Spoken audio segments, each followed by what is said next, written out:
You mentioned, you alluded to Masada already from the Hasmonean period.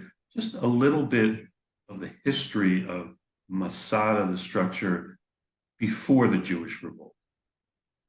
Right. So I will say that, although Josephus tells us that there was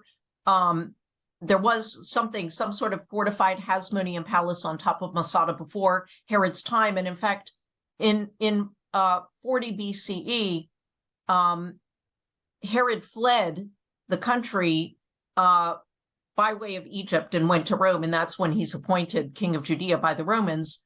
On his way, he actually deposited his family for safekeeping at Masada, so there was something up there.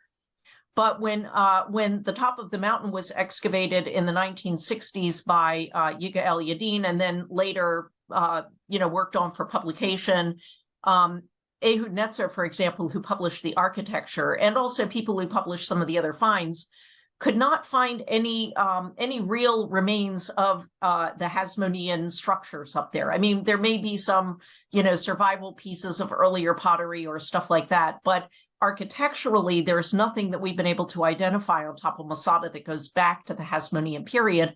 Apparently, when Herod built his fortified palaces on top of the mountain, he obliterated whatever earlier remains there were up there. And there's something very similar also at Caesarea, for example, where we know that there was an earlier town there called STRATON'S Tower, but the remains pretty much seem to have been obliterated when Herod built that city as Caesarea.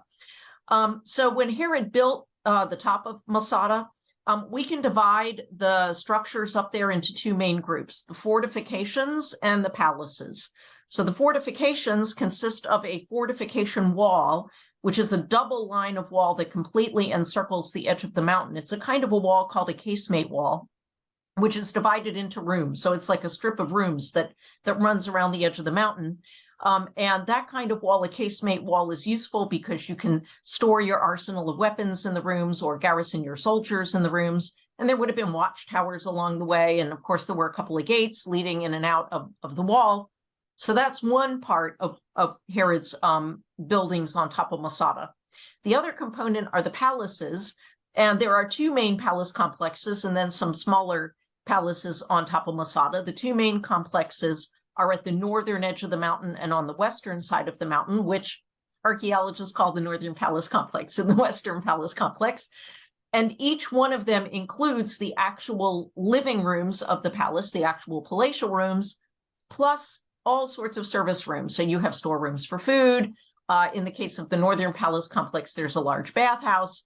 There are servants' quarters, workshops, things like that. So both of those palace complexes contain those kind of rooms. And of course, some people may wonder, well, why did Herod need two palaces on top of Masada? Why wasn't, one palace complex enough? And the reason is that each one served a different purpose.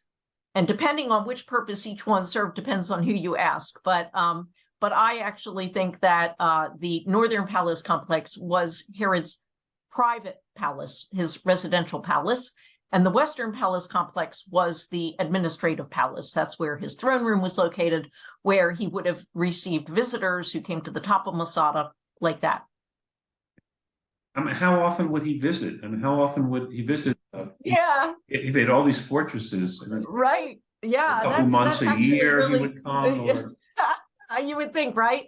We actually have no evidence that Herod ever spent any time on top of Masada after he built the palaces up there. Now, that doesn't mean that he didn't, because, of course, you'd have to assume that our information is complete. And again, pretty much all of our information is coming from Josephus. But Josephus never mentions Herod going to Masada after, 40 BC when he flees to Egypt and, then to Rome.